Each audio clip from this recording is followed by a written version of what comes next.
Ella pensaba que yo seguía siendo la nadie de la familia. Hasta que el piloto intervino, se puso firme y me saludó. Su sonrisa desapareció, la sala se congeló. Y eso fue antes de que él dijera mi rango y título completos en voz alta. Mi nombre es Mera Kalehan y nunca me han gustado las cenas familiares, especialmente aquellas en las que todos fingen que siempre hemos sido cercanos. Esa noche en Cypress Hall, toda la familia se reunió para celebrar el 60 cumpleaños de mi madre. Había velas, jazz suave, servilletas de lino dobladas como cisnes, y mi hermana, Dileya, que ya acaparaba la atención en el centro. Llevaba su característico collar de perlas y esa sonrisa petulante que reserva para ocasiones en las que puede recordarle a todo el mundo que todavía vive cerca de mamá y papá, no en alguna base secreta. Me colocaron en el extremo opuesto de la larga mesa, junto a un asiento vacío que nunca se llenó. Dileya levantó su copa y dijo, lo suficientemente alto para que todos oyeran, bueno, al menos Meera llegó esta vez. Empezaba a pensar que solo existía en postales. Risas, incluso de los primos que no me conocían lo suficientemente bien como para unirse. Sonreí porque sabía algo que nadie más en esa mesa sabía. Justo después del postre, alguien atravesaría esa puerta, y la forma en que me miraban, la forma en que se dirigirían a mí, iba a cambiarlo todo. Que Dileya disfrutara de su ocurrencia. No tenía necesidad de interrumpir su historia. Con los años he aprendido que, cuando alguien está a punto de caer de bruces, no lo detienes, te haces a un lado y dejas que la gravedad termine el trabajo. Dileya siempre se llevaba el trozo más grande de pastel. Eso no es una metáfora. En mi 7º cumpleaños, mamá cortó el pastel de vainilla con rosetas rosas y le dio a Dileya un trozo de la esquina, el tipo con glaseado extra y la flor de azúcar. El mío era un trozo plano del centro, sin decoración. Recuerdo haber mirado los dos platos y haber pensado, así es como funciona esto. Mientras crecíamos, Dileya era la que tenía las medallas, los recitales, las calificaciones colgadas en la nevera. Yo era más callada, siempre con la nariz metida en un libro, dibujando aviones en los márgenes de mis cuadernos, leyendo sobre Amelia Earhart mientras Dileya aprendía a aplicarse el delineador de ojos con Tim Bowe. Ella fue al baile de graduación con el quarterback, yo fui al hangar cerca del pueblo y me ofrecí como voluntaria para ayudar a limpiar viejos aviones fumigadores, solo para estar cerca de algo que volara. No es que no lograra nada, me gradué temprano, me uní al ROTC, obtuve mi licencia de piloto antes de poder beber legalmente. Pero nadie en mi familia vio nada de eso, al menos no como algo digno de celebración. Deberías pensar en algo más estable, había dicho mamá cuando entré en la Academia de la Fuerza Aérea. Volar aviones no es precisamente de señoritas. Papá no levantó la vista de su periódico. Dileya, mientras tanto, se casó con un agente inmobiliario local a los 22, tuvo su primer hijo a los 24 y se mudó a una colonial recién pintada a 2 manzanas de sus padres. Organizaba barbacoas el 4 de julio y baby showers. Publicaba fotos familiares y conjuntos coordinados con pies de foto como agradecida por mi tribu y siempre era la primera en comentar en sus propias publicaciones. Volvía a casa por Navidad cada pocos años, cuando podía. La mayoría de las veces estaba en el extranjero, a veces desplegada, a veces entrenando cadetes en desiertos remotos donde el calor subía por las botas y se quedaba en los huesos. La última vez, traje una foto enmarcada mía, de pie delante de un jet de la OTAN, estrechando la mano de una general. Se la di a mi madre. Ella sonrió, dijo, qué bonito, y a los 10 minutos desapareció en alguna parte bajo una pila de correo. Nadie preguntó nunca qué hacía o qué significaba. Aprendí a dejar de ofrecer información. En la cena, Dileya llenaba el silencio con anécdotas sobre ventas de pasteles y dramas de la asociación de padres, y yo asentía, sorbía mi agua y desaparecía en el papel tapiz. Hubo un momento que recuerdo como una falla geológica. Acción de Gracias, hace 5 años. Estaba en casa de un breve descanso entre despliegues, vistiendo mi uniforme porque no tuve tiempo de cambiarme antes de mi vuelo. Dileya me miró de arriba abajo y dijo, ¿sabes, Meera, esa cosa te hace ver severa? ¿Se supone que debes intimidar a la gente, o solo hacer que piensen que lo haces? Simplemente dije, se llama presencia de mando. Se rió como si hubiera contado un chiste. Lo que nadie vio, lo que nunca se molestaron en preguntar, fue cuánto había renunciado para llegar hasta aquí. Las noches en barracas extranjeras, la presión de las simulaciones de vuelo que te juzgaban por milisegundos, el peso de tomar decisiones en fracciones de segundo con vidas en tus manos. Lo soporté todo sin quejarme, porque no lo hacía por reconocimiento. Pero mentiría si dijera que nunca quise que se dieran cuenta, aunque fuera solo una vez. Así que cuando llegó la invitación para la cena de cumpleaños de mamá, código de vestimenta formal, comedor privado, se requería confirmación de asistencia, dije que sí. No porque quisiera ser parte de la celebración, sino porque algo había cambiado, un clic silencioso, como cuando se cierra la puerta de la cabina. No regresaba a casa. Venía a cerrar el capítulo. La primera vez que vi a alguien saludarme, casi me doy la vuelta pensando que se refería a otra persona. Fue durante el entrenamiento de oficiales, y acababa de ser ascendida a capitán. El aviador se puso firme, ojos al frente, la mano afilada en la frente. Asentí de vuelta, ocultando la incredulidad que florecía bajo mi exterior tranquilo. Había pasado toda mi vida siendo pasada por alto. De repente, se esperaba que fuera vista, que me siguieran.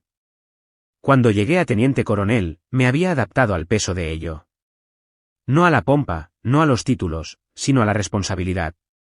No mandaba desde el ego, lideraba desde el frente, en los ejercicios de vuelo y en las conversaciones difíciles detrás de las puertas de la sala de informes. Los pilotos bajo mi supervisión sabían que no era del tipo que da órdenes a gritos y desaparece. Yo sería la que estaría levantada a las 4, haciendo las revisiones de los sistemas antes del amanecer. Mi asignación actual era parte de un programa de entrenamiento conjunto con la OTAN, preparando a pilotos femeninas de élite para operaciones tácticas a gran altitud. Era extenuante, de alto riesgo e intencionalmente de bajo perfil. Ni siquiera podía revelar la ubicación de la base a mi propia familia, no es que alguna vez preguntaran. Cuando el programa salió en la portada de Aviation Command Weekly, no envié el número a casa.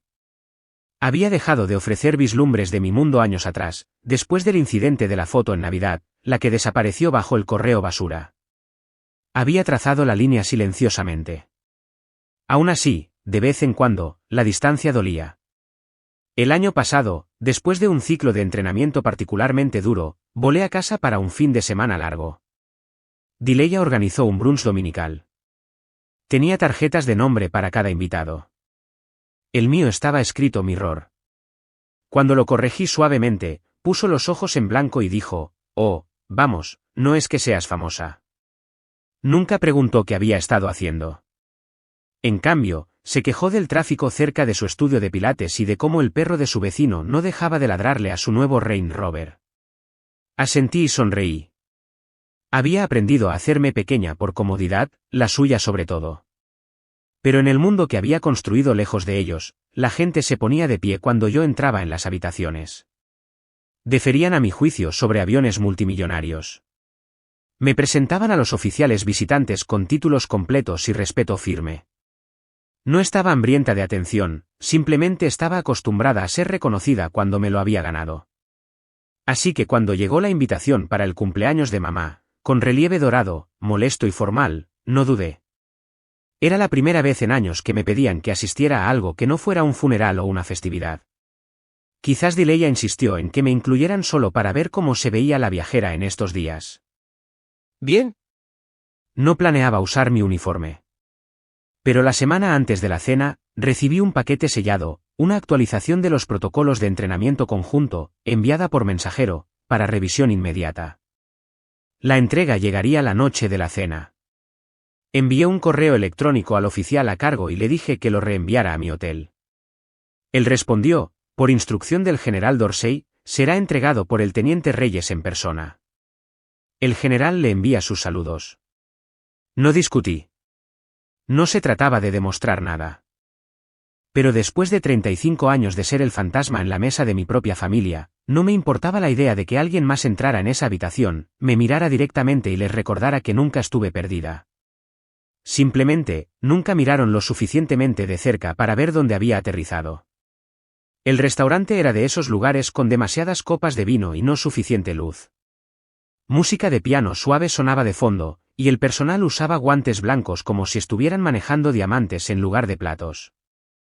Era el tipo de ambiente que hacía sentir importantes a las personas pequeñas y le daba a Dileya justo la ambientación suficiente para brillar.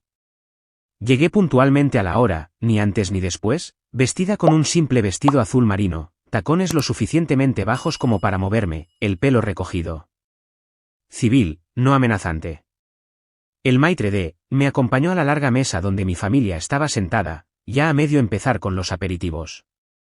Recibí sonrisas educadas de algunos primos, un asentimiento de un tío. Mi madre apenas levantó la vista. Mi padre dijo, «Oh, ahí está», como si acabara de aparecer del aparcamiento. Dileya se levantó para abrazarme, me dio un beso al aire en la mejilla y susurró, «Me alegro de que hayas podido hacernos un hueco en tu agenda ultrasecreta». Sonreí, es clasificado, pero haré una excepción. Se rió demasiado fuerte, se giró hacia la mesa y anunció, «Me era vuelto de donde sea que haya estado salvando el mundo». Más risas.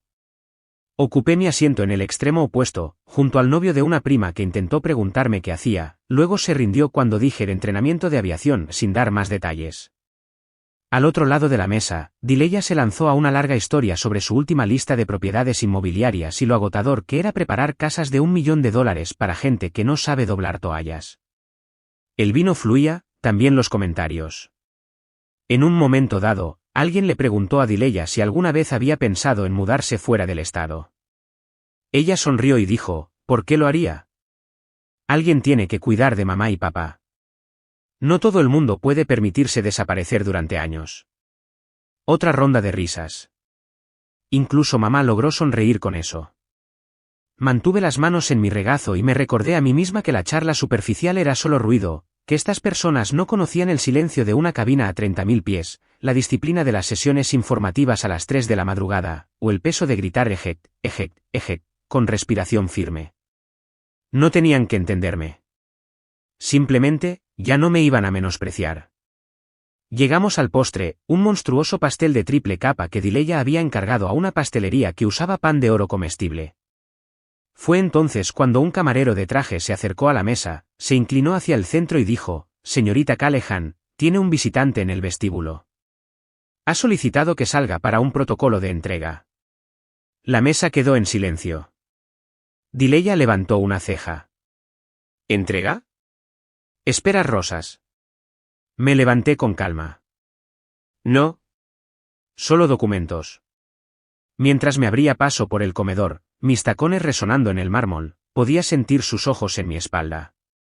Pasé junto al sumiller, el puesto del anfitrión, y giré la esquina. Allí, junto a la entrada, estaba el teniente Reyes. Con su traje de vuelo completo, botas pulidas, con una actitud rígida y respetuosa. Me vio, dio un paso adelante, y lo suficientemente alto como para que se oyera en el comedor, se puso en posición de saludo. «Teniente coronel Callahan, señora». Entrega asegurada. El general Dorsey le envía sus cumplidos. El tiempo no se detuvo, pero tropezó. Oí cómo los cubiertos se detenían en el aire. Un vaso chocó demasiado fuerte contra la mesa. Mantuve el saludo un instante más de lo necesario, luego lo devolví con precisión nítida. «Gracias, teniente. ¿Puede descansar?» «Sí, señora». Me entregó la carpeta sellada. Le di las gracias en voz baja, asentí y me giré, asegurándome de pasar lo suficientemente cerca del comedor para que vieran su espalda, todavía recta, todavía respetuosa, incluso mientras esperaba a que yo saliera primero. Al volver a entrar en la sala, la boca de Dileya estaba ligeramente abierta. Mi madre miraba la carpeta como si fuera a explotar. Mi padre se aclaró la garganta, luego alargó la mano hacia su vino. Regresé a mi asiento, deslicé el sobre en mi bolso y di un pequeño bocado al pastel demasiado caro. «Disculpen la interrupción», dije a la ligera. «Por favor, continúen». Pero nadie lo hizo. La sala había cambiado. Simplemente, no sabían cómo recuperarla. Y yo no les ofrecí una salida. El silencio puede extenderse más lejos que el sonido. De vuelta en la mesa, el aire estaba tan denso que se podía cortar con el cuchillo de pastel de Dileya. Los tenedores seguían suspendidos en el aire.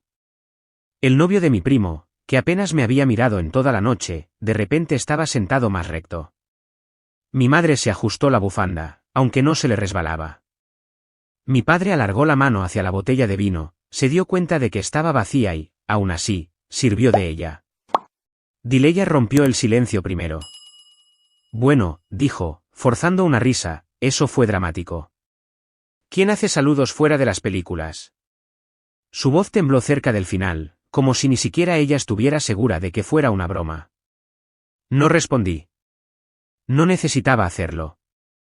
Las únicas personas que se desconciertan después de un saludo así son las que no saben lo que significa, o las que sí lo saben y sienten que su mundo se tambalea ligeramente a causa de ello.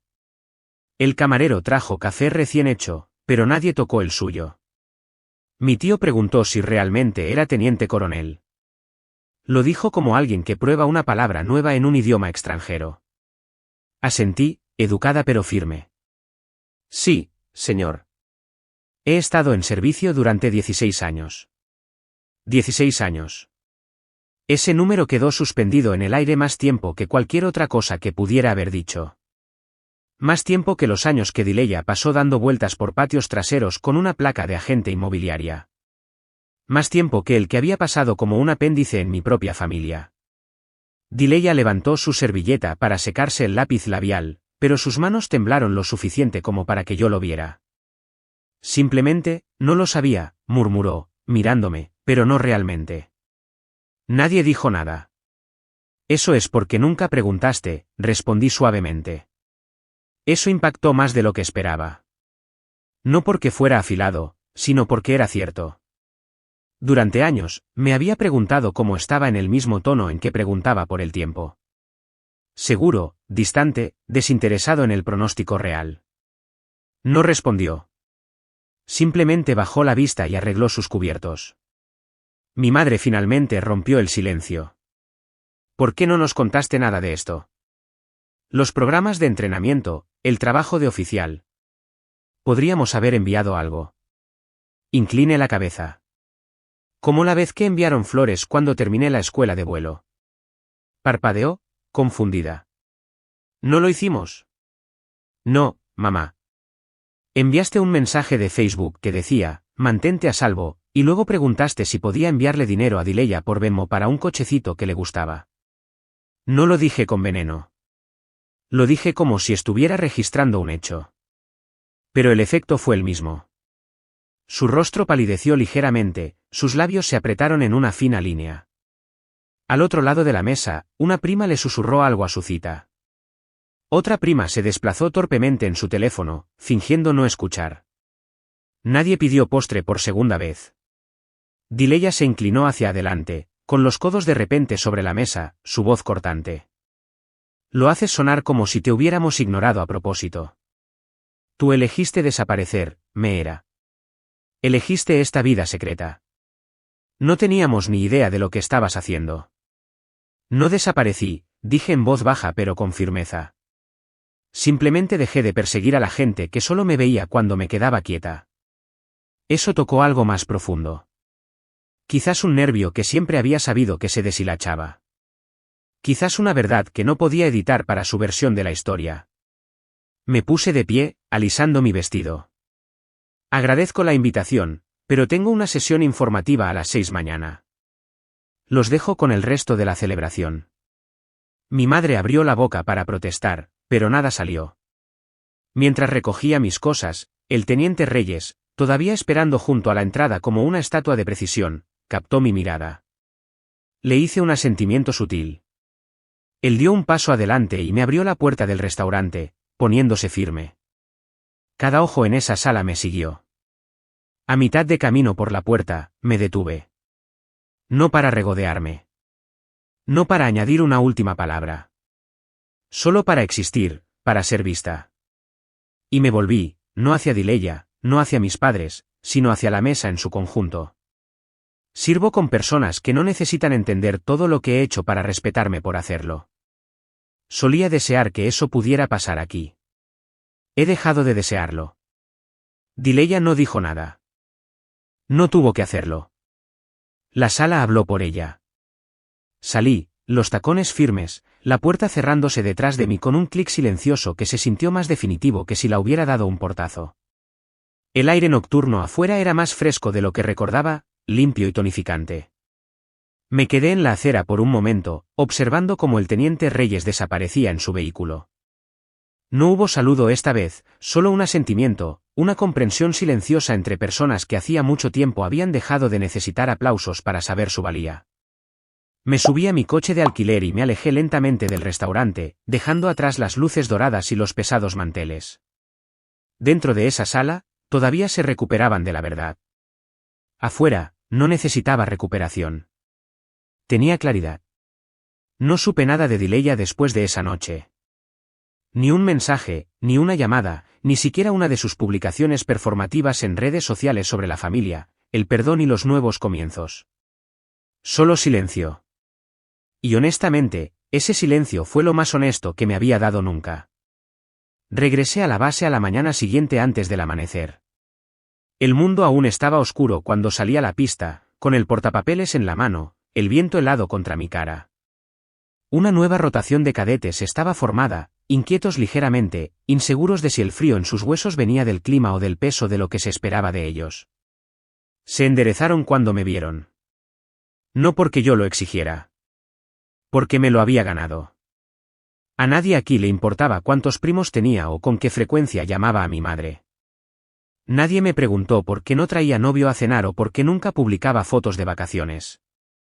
Les importaban mis decisiones en una tormenta, como mantenía unido a un equipo a 40.000 pies, si era alguien en quien podían confiar sus vidas.